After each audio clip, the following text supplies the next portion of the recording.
Hi, so I am Chris Sayers. I am a senior VFX artist at Blizzard, working on Overwatch 2. Um, yeah, I am from the UK, currently live in London, but from Southwest Wales originally. Um, Grew up on a mountain on a farm, and now live in London. So very, very, very different. And yeah, I've just got just under 5 years experience working in games now, across a couple of projects, mostly working on like stylized VFX and or hand painted kind of look, the Overwatchy style look to VFX, and less on the realistic end of things. So yeah, that's pretty much me. Okay, sweet. So today, together, we're going to be discussing just like uh, portfolios, what makes them good, what makes them not good, and how you can improve your portfolio and just your skills in general if you're not succeeding with your interviews and things like that. If you keep getting rejections, odds are your portfolio might be not juiced enough. So we're talking about how to help that. But first, I want to ask you how you got started with VFX. Yeah, so for me, it was a bit of a bizarre one. But so basically, my like training, like my degree and everything, was in drama and acting. So I studied like theater and music and stuff like that. And after I graduated, I needed to get a job to pay bills, as most people do. And I got just whatever was paying. So I got a job as a recruiter. So I worked as a technology recruiter, and as part of that job, they kind of wanted you to slowly start to build recruitment out into another industry. Um, I didn't know anything about gaming. I didn't have any like game art skills or game dev skills, but I was a huge gamer, and I was like, I wonder if there are any game studios in the UK. Uh, yeah, it turns out there are like hundreds. There's a few. But I literally had no idea. I don't know why it never occurred to me that game studios could exist in the UK. I just kind of assumed that they just got made somehow. Um, and I started to look into it, realized, yeah, it turns out there were quite a lot. And then over that period, I then moved to a different company as a games recruiter. So specifically hiring for game devs across the world with a bunch of clients as an agency side recruiter. One of my clients asked me to find them a VFX artist, and I said, absolutely, I will find you a VFX artist. And I had no idea what a VFX artist was. Um, so my team sent me to the London VFX Festival, and at this festival, I had times in between meetings, so I went to a presentation which was about what VFX was for games, because this was something for like composited VFX for film and TV, and then also real time VFX. And this person there, David Rolfe, I think it was, who was working at Creative Assembly at the time, did like a breakdown of a bunch of effects from loads of games, and one of them was Overwatch.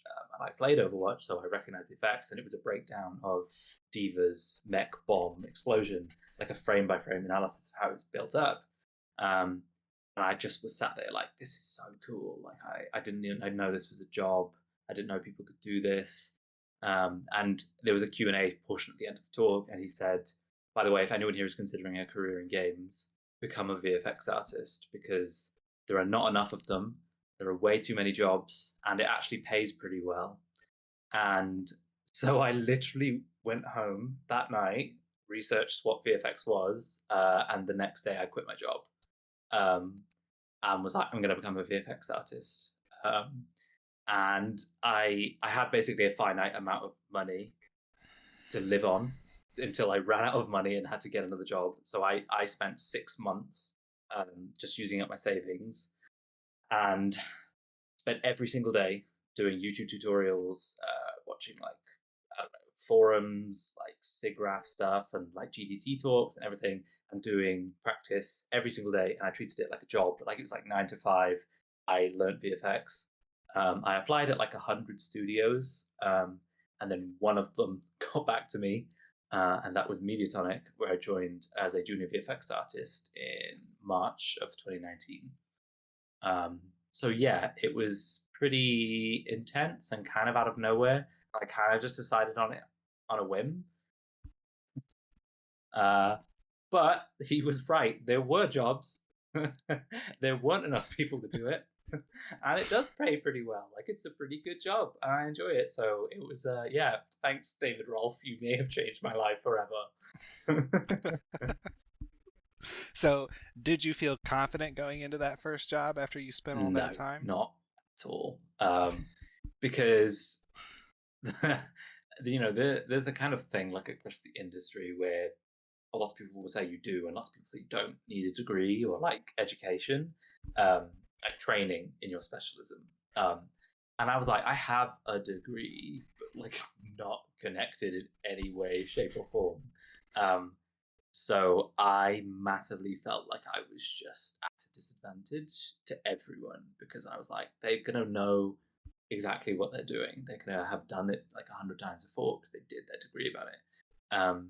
And then yeah, it turns out that like kind of everyone feels like that, even the people who did go to uni and studied the thing that they do for their job. Um, so yeah, I turned up like, oh my god, I'm pretty sure my first 2 weeks at that job, I went home and just like kind of sobbed a little bit because I was like, I don't know why I did this. Like, how did I get this job? I must have lied somehow. Maybe I maybe I would just started lying and like dissociated at the interview and told them I knew what I was doing. But yeah, I was super super nervous and just didn't know what I was doing. But that's when you just while you're at work, when they tell you that they need something made, you just get on Yep. YouTube. You just look up how to do it, how other people did it, Yep. change some Yeah, stuff the up. amount of times that I would be like, Yeah. absolutely, 100%. That is such a good idea. We should do that. And then I would go away and Google the word they'd even used because I had no idea what they were talking about. Like, I remember, like, bear in mind, like a VFX artist, probably, don't get me wrong, we don't do it in real time, but you should probably know what a rotoscoping was. And Right. someone was like, oh, maybe we could do some rotoscoping. And I was like, yeah, we could. We really could. And then I went back to my desk, Googled what the hell rotoscoping was. Who is telling you to do It, rotoscoping in real I time I know it was for VFX? some like because we were doing like 2D effects, so I think that they wanted to essentially rotoscope the 2D animated sprite doing like a little sequence and animate around them, so that it was kind of like rotoscoping to a degree. It wasn't really, but like I just no idea what they were talking about. No, you could. That's just Yeah, weird. I mean, What engine this was was this? in Unity, so this was it was like all sprites. Like we didn't have any 3D effects at all when I joined the project. Everything was flat billboards and stuff. So we couldn't actually have like trails moving around the character, so it had to be like Okay. drawn and faked. We didn't end up going with it in the end, so I never needed to learn how to rotoscope. That makes more sense with the rotoscoping idea, I guess. Yeah, because it was like just like If you actually needed flat to on a like plane. yeah, Yeah, flat. Yeah. Okay. I was thinking like, yeah. what the You're hell like, would you what? need to do You're like, why that would you for? possibly need to So do you this? and you could just like layer the sprite in front of the effects Yeah, too. It's like you don't necessarily need to do all yeah, that. no. But hey, if I had known better, That sounds like an art director.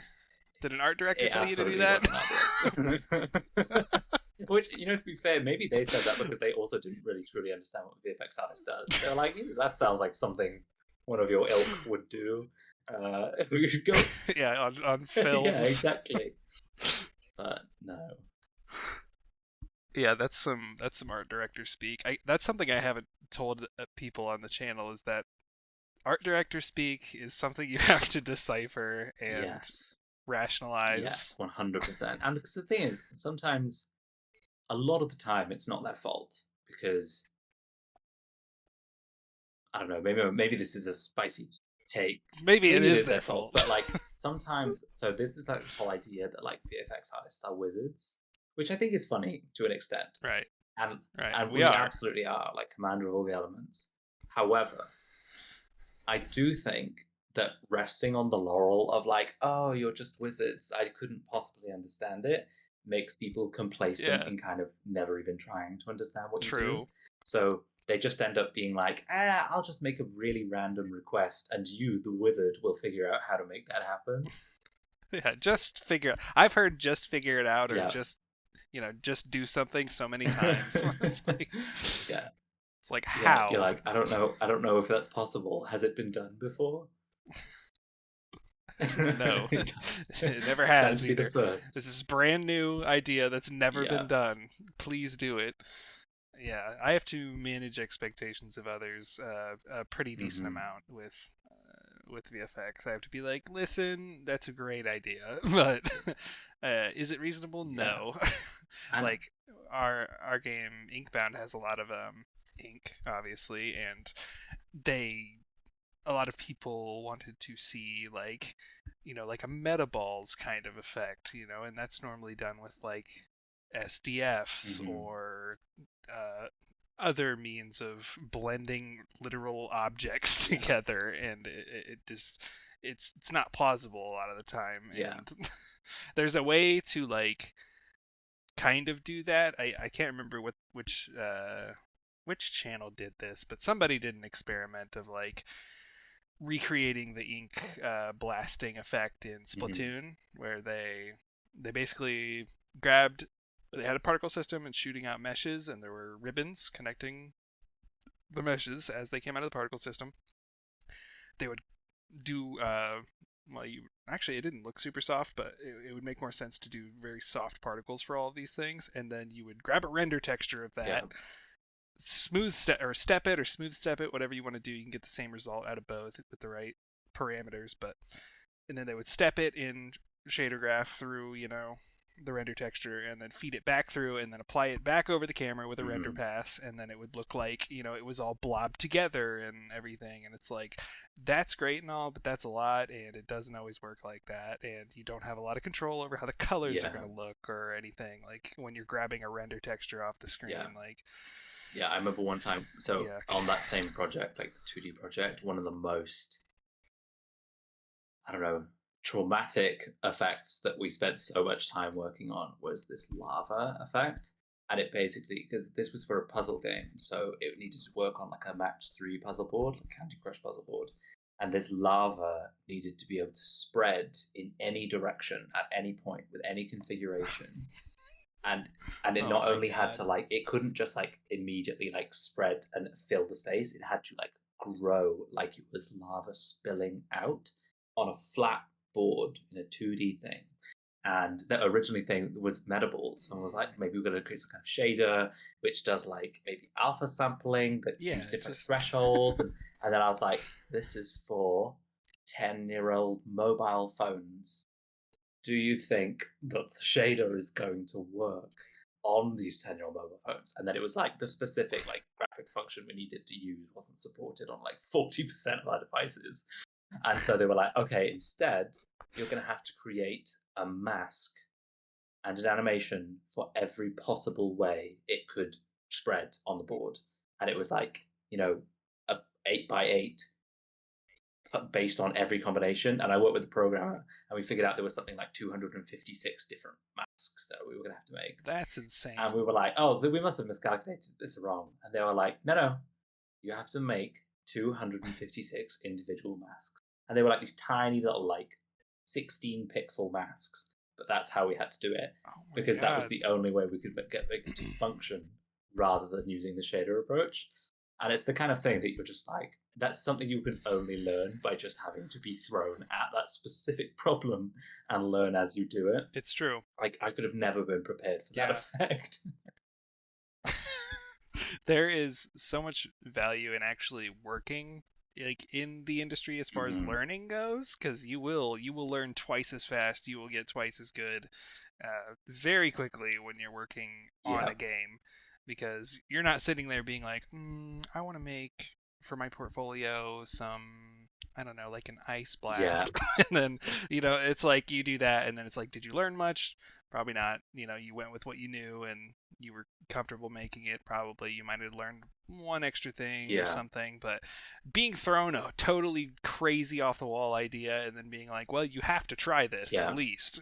Tell me if it doesn't work, but at least give it a Yeah, go. And then 100%. Because funnily enough, so before I actually got my first job, like real paid job, I uh, volunteered for this game project group, which I found on some forum. They were like looking for someone who was a VFX artist.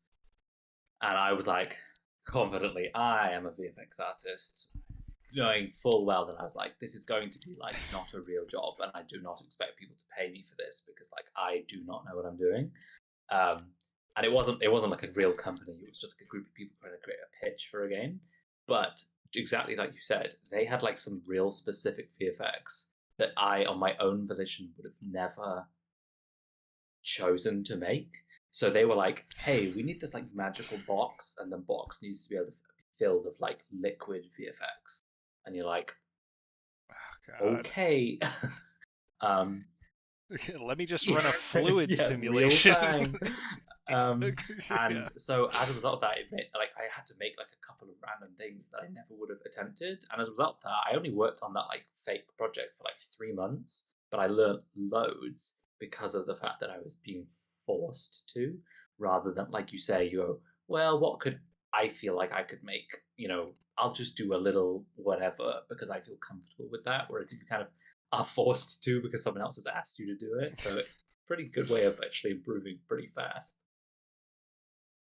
Yeah, it's also very interesting because your initial idea, like I'm given prompts a lot with Inkbound. I'm just told like, this is what the ability does, and I normally give it a go first pass, just off rip, and make something I think matches the ability description or whatever Mhm. it is.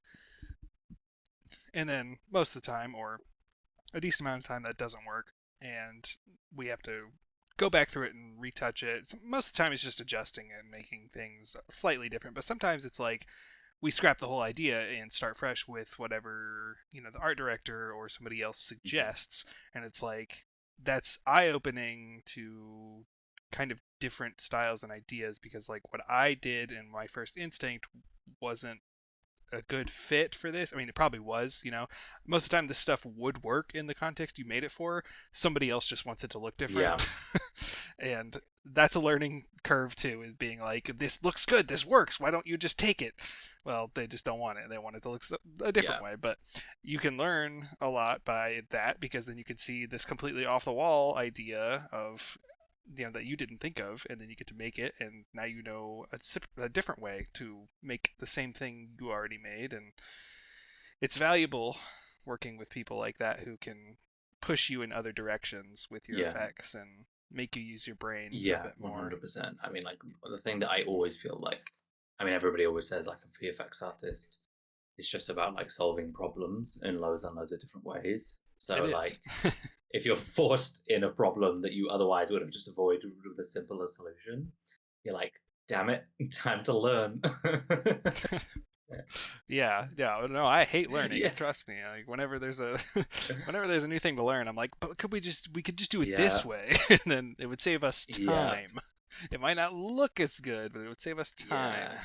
and save my poor Yeah, it's brain. like leveraging those two things. You're like, is it worth it? Yeah, that's what making games is, a lot of leveraging against like the time it takes versus it looking stellar compared to it looking Mhm. serviceable or looking good but not pushed so far that it's stellar because you don't have Yeah, time. You don't have time to sit and make it spin. I told Etienne, I was like, I don't I don't have 12 hours to sit and work on one yeah, effect. It's like we got a lot to do. But he was like, I do. It's like I'll spend 12 hours working on one effect, and I'm like, how? yeah. No, I, And- I I understand that. Like, I feel like it definitely also depends on like the studio, the project, you as a person. yeah, Like I always feel like potentially not in a bad way, but because I started on a mobile project which was in live service, so it was gone like constantly releasing every 2 weeks new content. So like at the yeah, beginning of the 2 weeks, they would be like, we need to come up with a new design, like playtest the design to make sure the design works, and that was takes a couple of days. Cool, you now have 7 work days to do all of the concept art, the concepting of the actually how it functions, and then physically making all the VFX, implementing the VFX, testing the VFX, bug fixing the VFX in time for it to be submitted to like a release. So like my brain is like always be closing those Jira tasks. no, Like always be finishing the yeah, work, finish. And so when someone's like, "Oh, this is for like 6 months from now," I'm like, "What? Like, what do you mean? Shouldn't yeah. we have this done like right now? It's got to go. It's got to go out." Yeah, I don't like taking super long. Sometimes I do just because I don't know if the motivation's not there or if I'm not super Hmm. interested. I get less motivation when my tasks are fewer personally than if I have a big Jira list of stuff I gotta Yeah, do, you know? It's like I'll just jump in and start doing it. But if I have like two or three tickets on Jira of like, polish this, rework this. It's like this. It's not compelling really. And I lose motivation and I'm not I as focused. So it's like, yeah, I yeah, totally it takes me understand that. longer to work on I that feel like the stuff. extra Jira tickets are like the fire underneath me. They're like, gotta move, Yeah, gotta move. And it's yeah, like, because it's a nice, healthy amount of like, there's other stuff I need to get to, so I shouldn't just like ruminate on it forever. Um, like, because sometimes, the longer you spend on things, sometimes you could be making them worse. So sometimes you could be like, hey, what if I change this thing here because I've got the time? And then you look at it and you're like, oh, I may have ruined this effect. yeah. It's why you always save a backup. Yes. If you want to change your effect drastically, always save a Yeah. backup, and so you can go back to it. We've all been there where we change it up like crazy, and then the art director is like, I liked the first one Yeah. better. Go with that one, and then you didn't save it. Luckily, with like Git and stuff, you can just like remove all of the changes you Yeah. did, and it'll go back to Yeah, the normal. amount of But time I would just be fine, revert change list, and it's like weeks worth of yeah, work because we preferred something else. yeah. Yeah, yeah, it's rough. I try to wrap what I'm working on within like the same day or the next day, and I try to like get all the feedback while the thing is still on my screen and I'm still adjusting it. So I like post a video in Slack and I'm like, look at this, please, right now. I've got it pulled up. I can make the Yeah, adjustments, but it's not always the case. Sometimes I'll sit there and then I'm not getting a response, and I'm like, okay, I guess I'll work on something else. My brain just does not like to work on multiple effects at the same time. I like to be able to like hone in hmm, on one and finish it and like finish tweaking it, everything, push it in, done, and then move on to the next thing. yeah, So, but sometimes it is nice to like work on something else and then come back to it because then you can have fresh eyes on yeah, it. true. And it depends on how But long you've been working on yeah, it. You're like, maybe I need a break. Maybe I need a break from this task. yeah, yeah. So with making things in portfolios, what do you think makes a exceptionally good portfolio for getting hired? I don't know if you personally have done any like portfolio reviews for anybody or been involved in the hiring Mhm. process, but what to you makes a good portfolio when you look at it? So something that I kind of my ruling thought for like all portfolio pieces is the concept of the avoidance of doubt. Um, so it's essentially trying to make sure that there's nothing in your portfolio which has a moment where someone could go, do they know X or are they skilled at X? So it's like, even if you have less content, like it's like, they always say quality over quantity. It's that to like the utmost degree where it's a case of not just posting something which like demonstrates one thing. Why not make one effect which demonstrates all of your skills in one way, and not in a way which is intentionally just trying to like add stuff in there just to tick boxes, but more so from the sense of um, like something that's difficult with ambient effects.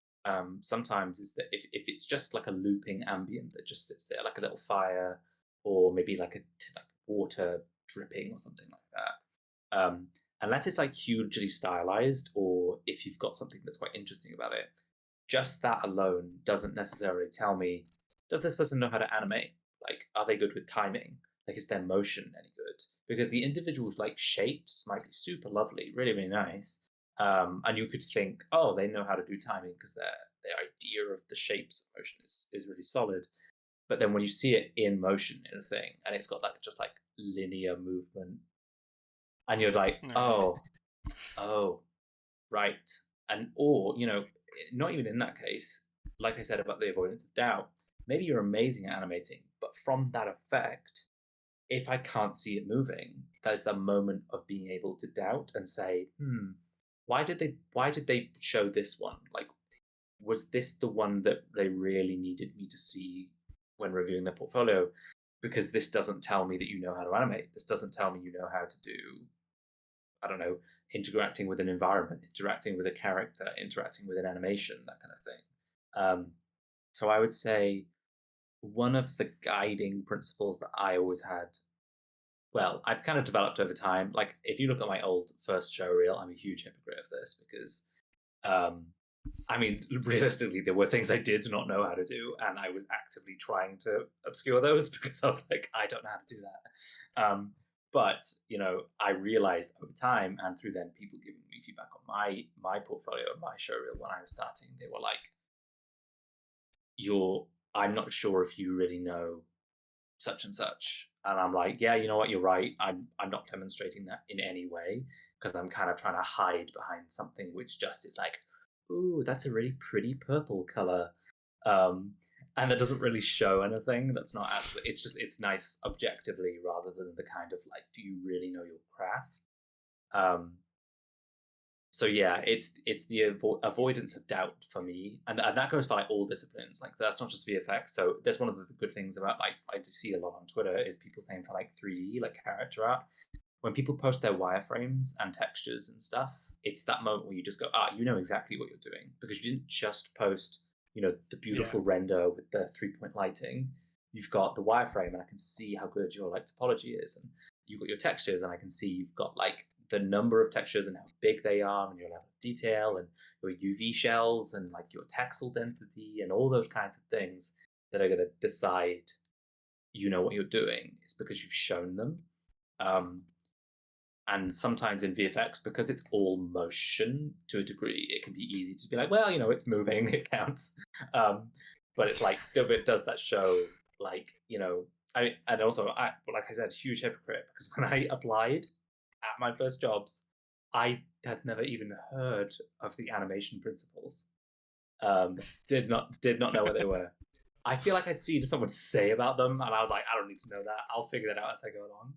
What I didn't realize I had been doing some of them in my work, but I didn't know that that's what they were called from like a studious point of view. So if you can show those things in your work, then someone knows, oh, this person's a good animator, this person's a good VFX artist in general. Yeah, I've got that book somewhere, not the animation principles one, but the what is it called? It's like animating the elements or something. Oh yeah, It's like I've got that one as well. Yeah, yeah. I've hardly looked at it, but I do own it, so that Honestly, counts. it's pretty good. I think the second one, if I remember being the second one, is better because there's 2 in the series. The second one has more like applied, because a lot of the first one is about like traditional 2D animation, which is still valid, but it's more so about the process of how like traditional like drawing on individual pieces of paper affects animation for Disney films. Yeah. Whereas some of the principles I think were more applied in the second book. But yeah, stuff like that. If you can show that in your work, and it's not just like a material, you're like, oh, look at the nice material, because you're like, I don't care. I don't care about the material, because although it's good, although it makes sense, because like I can see, because I definitely put material breakdowns in my first show reel, like, because it makes sense. You're like, well, I want to show them I know how to do materials, but there are some things which aren't just expected, because you're like, well, you should. That's how you would have ended up with the final product. So you're wasting precious seconds of show reel time with something that maybe someone already assumes that you should know how to do. Yeah, you probably don't need to show your molten rock shader in your show reel for your lava effect. Yeah, like showing the final product and how it all like booms and blasts at the end together. That's really good. Yeah, I don't know. What about you? What do you like?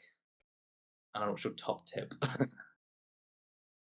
My top tip, so you just gave some sage advice, because I also always say, and I'm also a hypocrite of this, I put, I have some looping stuff on my portfolio, and it's just not as valuable as anything else. And when I was working on it, I was just like, what's something I can do with kind of lower effort and get some extra stuff on my portfolio because I need it.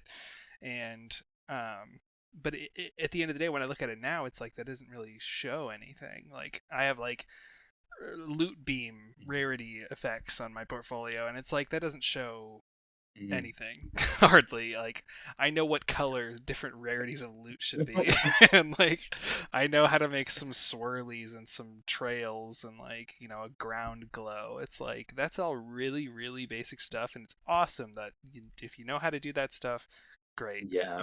But it's not, that is not stellar, and that is not a standout. And which is funny because another looping effect I used to have in my portfolio was, so I had some stylized rain, which I guess showed a bit more timing and everything because I had, collision and everything for when they would hit the ground, they would do sub emitters and do a puddle and little droplets that fly off. So it's like there was a bit more to that than just being a looping effect, but at the end of the day, it was just Mhm. rain and it didn't really stand on its own super well.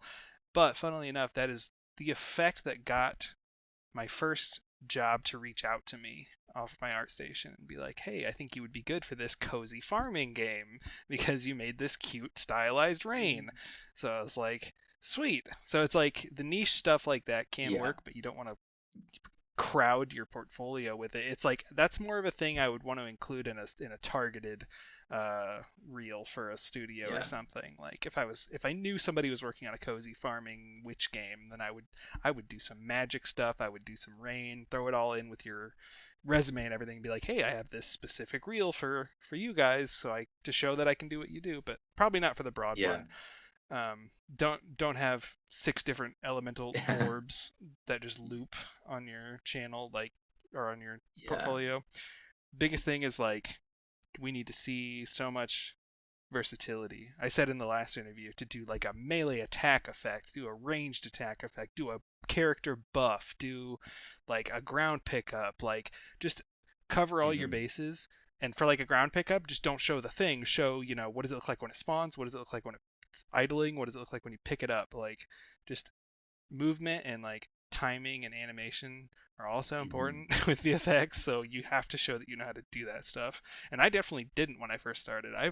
My animation and stuff, probably my timings probably weren't great at Studio Dry Dock because I never really pushed myself in that direction to time stuff out. But then I started doing like melee slash effects and stuff like that once I figured all that out because figuring that stuff out takes Yeah. time and practice because there's not a ton of resources out there for learning that stuff unless you know the right Yeah. people. But yeah, I would say I agree with you very wholeheartedly about the looping effects, and that is a big point I always tell people. Just diversify your content. Also, have a lot of splashes of color on your Mhm. page. That's I think that like not having a row of like orange fire and lava effects on your portfolio, you know, spread it out with some different Yeah. colors, and that just makes it more aesthetically pleasing so that the people looking at it don't know you or don't think you only make fire Yeah.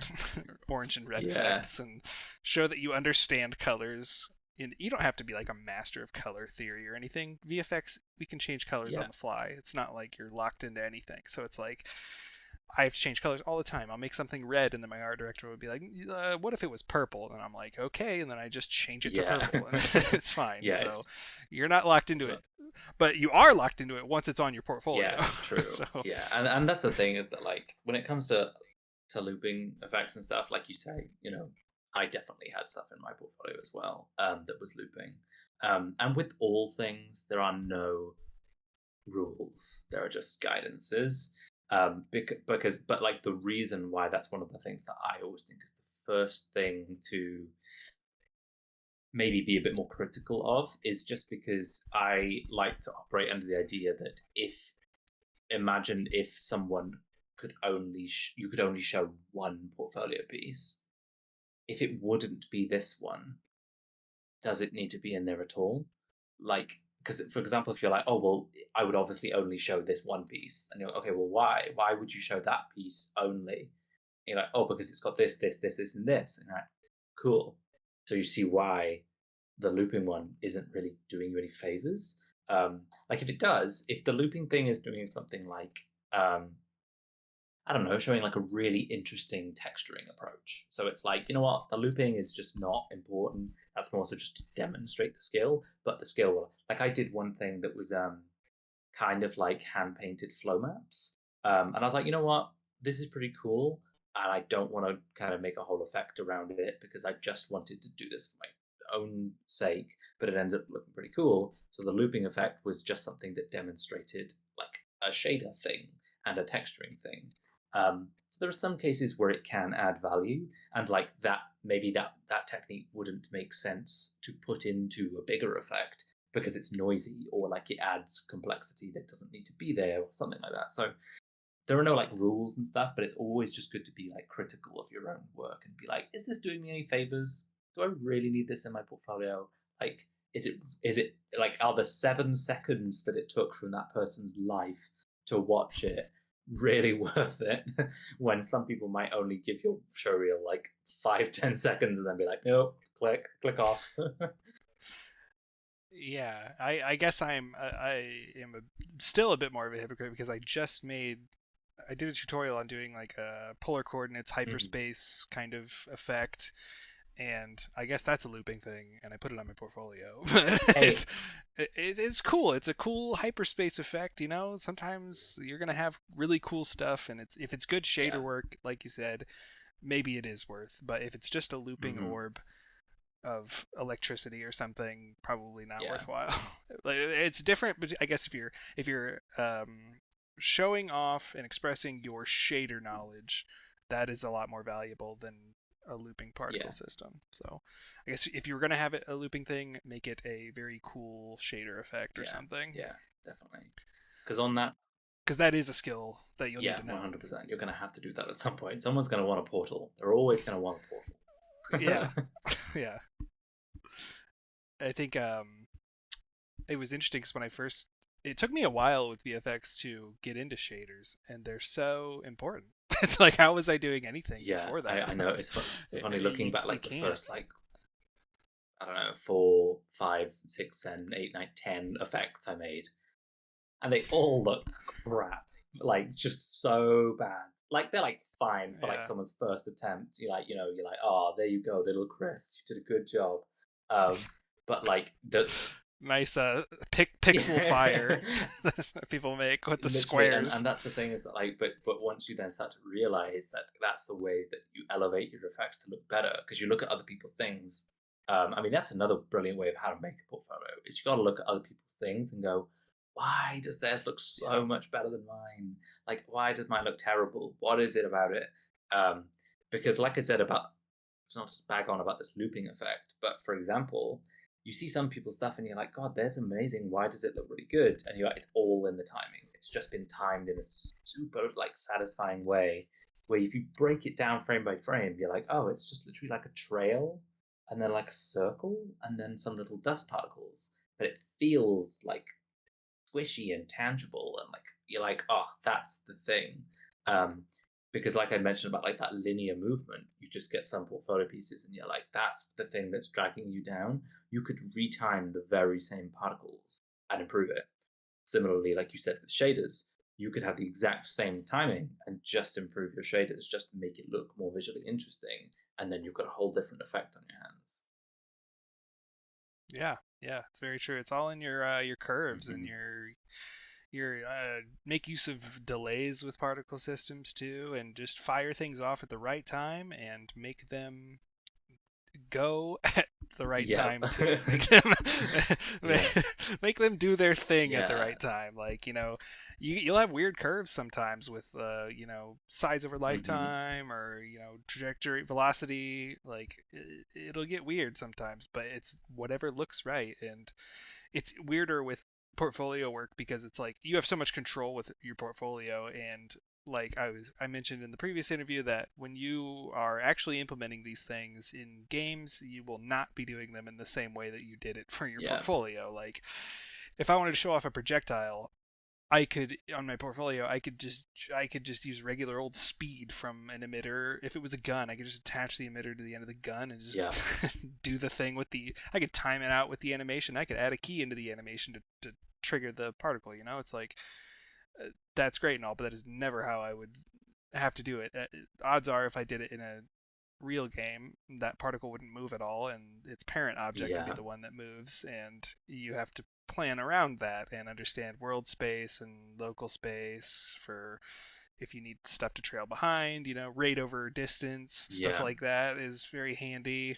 And I'll tell you what, rate over distance, makes me so mad in Unity because I wish the base shuriken thing would allow you to set a threshold. You can set thresholds for other things, but rate over time, you cannot set a bottom threshold of being like, okay, but not if it's going 0.0.1. Don't spawn anything. they're like, no, I'm But going. it's like if it's going anything above 0, it is spawning your particles at some point.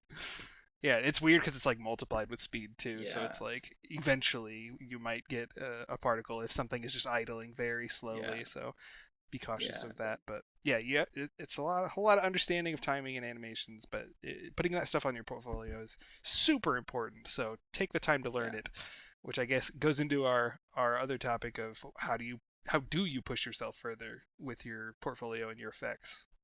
Yeah. I mean, there are always so many different ways you can. And I will say, like you mentioned about having a different portfolios, like one that's like if you have a niche project you're aiming for, um, that kind of is really important for the portfolio itself and your resume and everything like that. But it depends where you're applying as well. So like if you're applying to, I don't know, Blizzard, even within Blizzard, like if you think about Blizzard as a company, you're like, I want to work at Blizzard. You're like, okay, if that's the goal, A lot of different yeah, styles. hugely different styles. You're like, okay, well, which project? Six of them, seven of them, something like that. And you're like, okay, let's say you pick um, Diablo. And you go, okay, cool. Well, Diablo is very different from Overwatch. Like, it's way softer. It's way more kind of real, not realistic per se, but it has much more realistic shading. It's less graphical. Still some graphical, so you still need to know a little bit. Um, but then it's got more kind of like physical elements. It's more gory. It's more like gritty and like Mm. blood and like guts and stuff. So it's thinking about, okay, well, if I'm going to apply to that studio, or that's where I want to work, or that's the kind of effects that I'm interested in. It's also not just about having like a generic stylized portfolio. It's about really honing in on the kinds of stylized, because you've got like all Fall Guys, very stylized VFX, like super simple. Some of them are literally just lines, and it's just all about the timing and making feeling super satisfying, but also stylized. You know, Gigantic, which was like a MOBA from a couple of years ago, and there's Yeah, I remember that. I watched yeah, that talk beautiful from VFX, the so FXOs. so nice. But the styling and like the materials used on everything vastly different. So um, something is it's kind of the same for like all things in getting a job and applying resumes and stuff, but kind of working backwards from what the goal is. Because similarly, if you apply to work on The Last of Us with that portfolio of Fall Guys and Overwatch, you have nothing to demonstrate. Like even though you've got like the theory, you haven't applied it in the way that they need to see it done. So yeah, finding the way to apply retroactively and working in reverse from what you want the goal to be. Um, so similarly, looking at other people's portfolios, breaking them down, seeing what makes them work, and then based on that, then you might have to learn new tools. Like I remember there was a point which I had been working only in like unlit particles. Um, so I'd never had to touch anything to do with lighting. I was like, it's nothing to do with me yet. like I'm still learning. I'm just going to use like flat particles, textures, stuff like that. And they got to a point where I was like, I think the thing that I want to do needs to respond to the lighting in the world. God damn it, I'm gonna have to learn how lighting works. And so it's stuff like that. It's I saw someone's portfolio piece, was like wondered how they did it, and thought there's no way that I can do that in just texturing.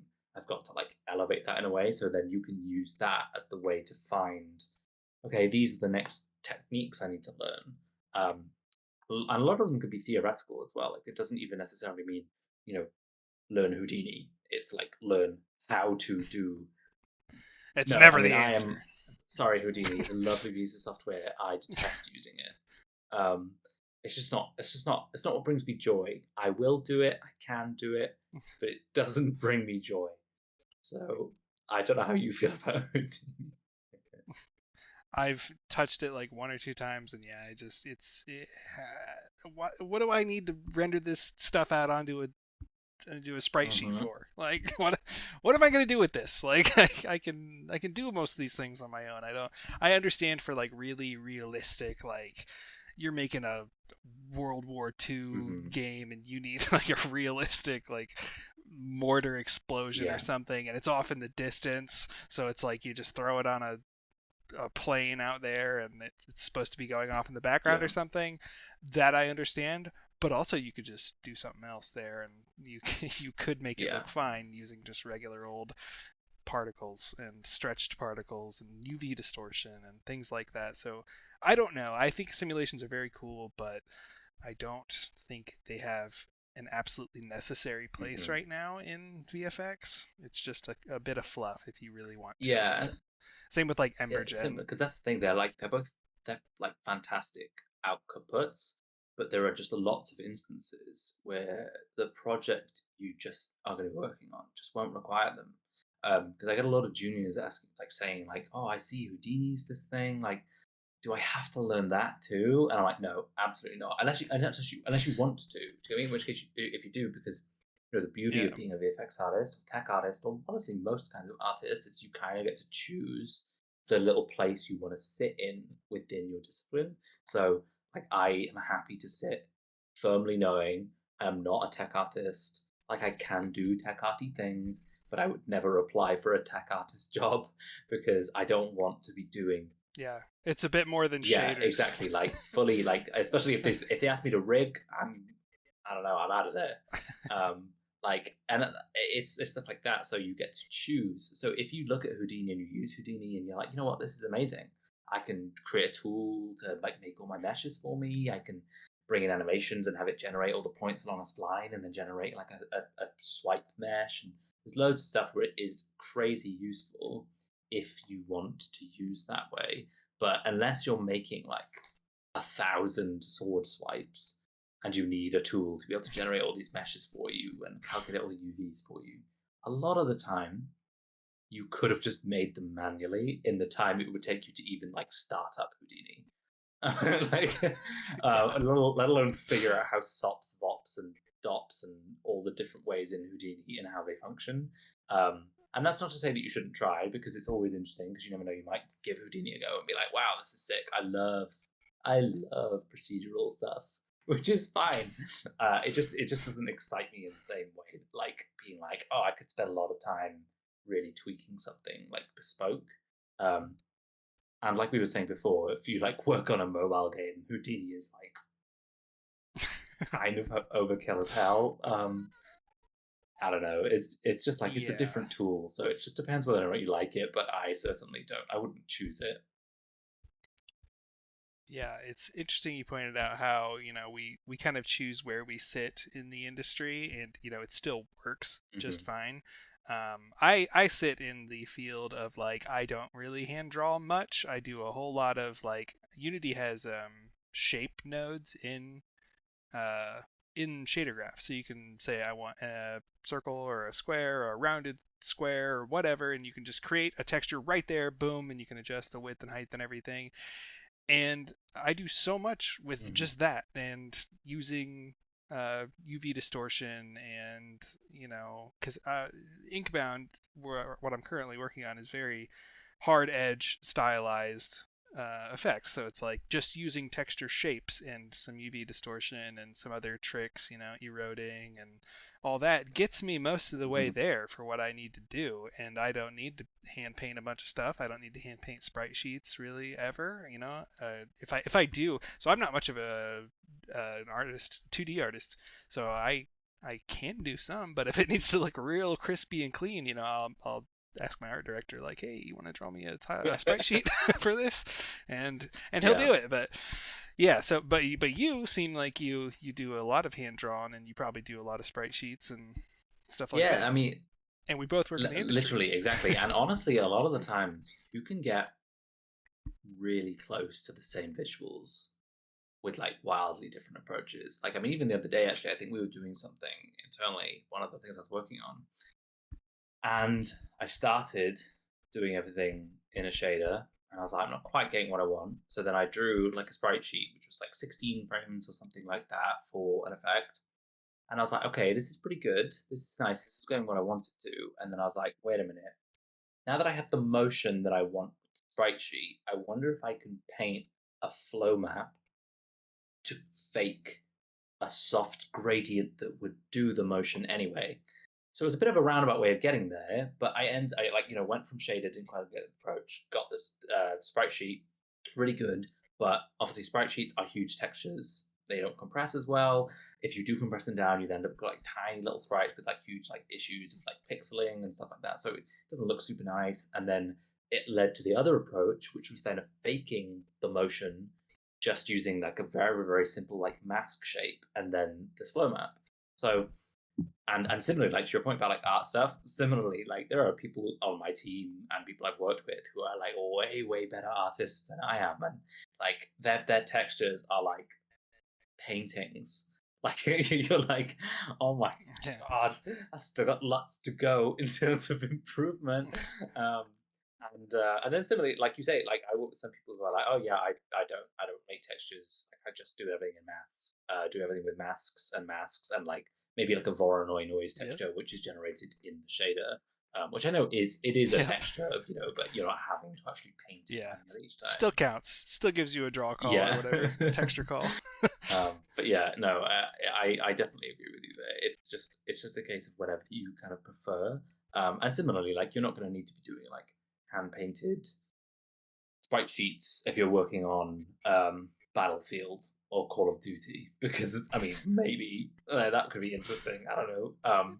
But it's just unlikely. So if that's not what you want to do, then learn Houdini and then do all those kinds of like crazy simulations and like destruction simulations and all kinds of fun stuff. So I think that's the nice part about like whatever you really want to like hone in on, and then choose. Okay, you know what? To push myself, that's what I'm going to want to do. And I will say, try and keep it focused. Because one thing I do see is sometimes I'll see like, and this goes for all disciplines, but like VFX artists will be like, well, sometimes my like animation doesn't look like, or like my VFX doesn't look super good because it's just in like an empty scene. So I'm gonna like quickly learn how to rig and character animate, and then like animate, and then I'm like, no, stop, hold the phone. That's me right now. I've been thinking about learning animation because I'm like, it would be so much easier if I could just animate a character with the effects. I like, you know what? Now at this point, when you're like, I've got the time. That will help me elevate my portfolio, or elevate my skill set. Hugely in favor of. But when you're trying to get a job or trying to improve like yourself at your craft, being a generalist is good in the sense of knowing a little bit about everything, but you don't need to be a character animator, and the time it would take to do it is so much time away from your studies on what could just be improving your VFX skills, like core VFX skills. I'm just hugely in favor of using something free. Just find anything online. Mixamo is the one that I always used to use. Just all the animations are just like they're so slow. They're not punchy. You can increase the frame rate of them now. Like you can. Yeah, but then you just gotta fast, slow animation. I mean, you could download an animation and then maybe open it up in Maya and then just like or Blender and like retime the keyframes or something. But regardless, the thing that always is a salient point in portfolios is that nobody is going to be looking at any of the background elements. Like in fact, like one of my leads even says, but like every single time he opens up a showreel or a portfolio, he immediately mutes his PC because he does not want anyone to be putting music to it because that you're kind of relying on something else making your work seem more epic than it is.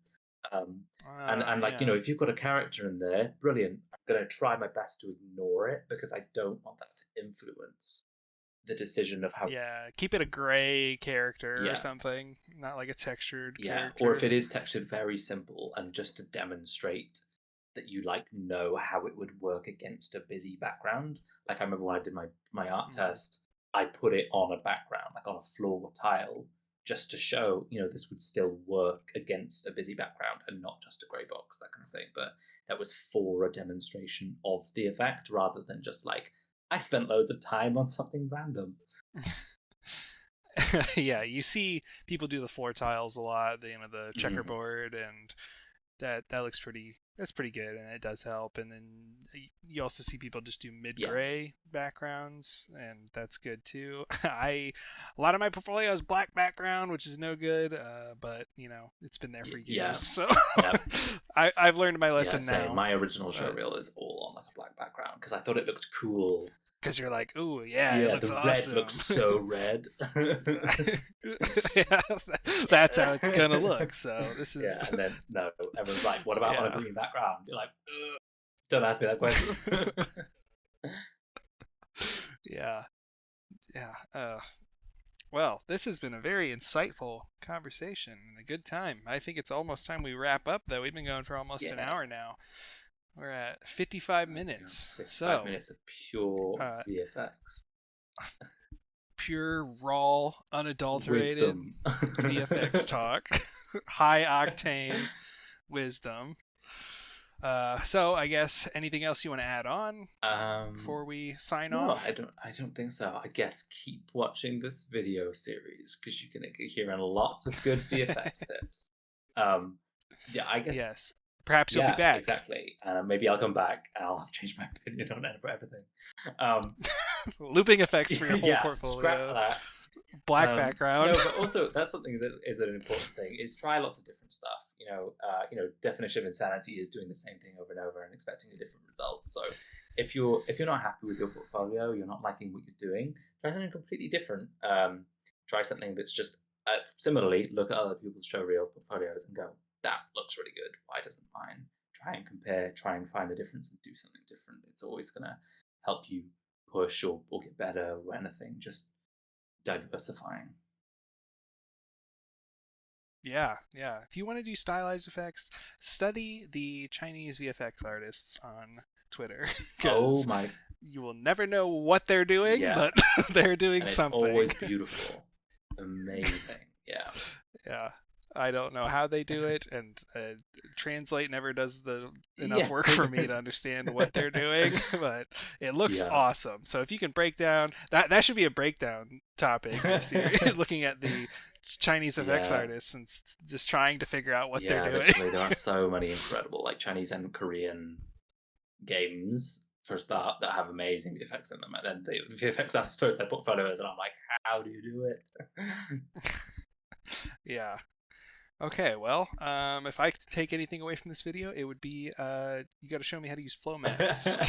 They sound They handy, can. and I have never I used mean, them. hey, the longer you can go without having to use them is good because they're annoying. I'll just keep distorting I my mean, they're UVs basically then. just And UV then distortion. It's just with extra yeah, steps. yeah. Anyway, you can like choose where it Yeah. goes, and that's nice. But okay, so where can people find you? What are you currently doing? All the good stuff. So I am currently doing not a lot, which is brilliant. I'm playing loads of Baldur's Gate, and that's kind of consumed my whole life. But if you want to follow me or want any info or ask any questions and stuff, I can be found at not so little c, not so little, and then the letter C on pretty much every platform, or just Chris Sayers on also every platform. I just use my full government name everywhere, so I'm very easy to find. Yeah, at Station, LinkedIn, or Twitter, or Blue Sky. I'm on there now because everybody has to be everywhere in this hellscape. So yeah, anything there, and I'm currently working on some super secret Overwatch stuff, which is gonna look sick. We hope. Whoa. Um, do you also name your RPG characters Chris Sayers? Honestly, yes. Like so I have two choices. I'm either government name Chris Sayers, or when I was like 11 years old, I decided that there was this really beautiful elfin name, Aleowin, which is basically like part Welsh. Like it means as a win is Gwyn, which is white in Welsh, and so I was like, oh, it's so elven, mysterious, and I Yeah, you just added an extra letter yeah, to yeah, and I AON. was like, oh, I'm so unique. So all of my characters are either Crusades or Aleowin, and there's no in between. Love it. Okay, well, I've had so much fun this talk. I would love to have you back. Hope everybody else enjoyed, and we will catch you the next time.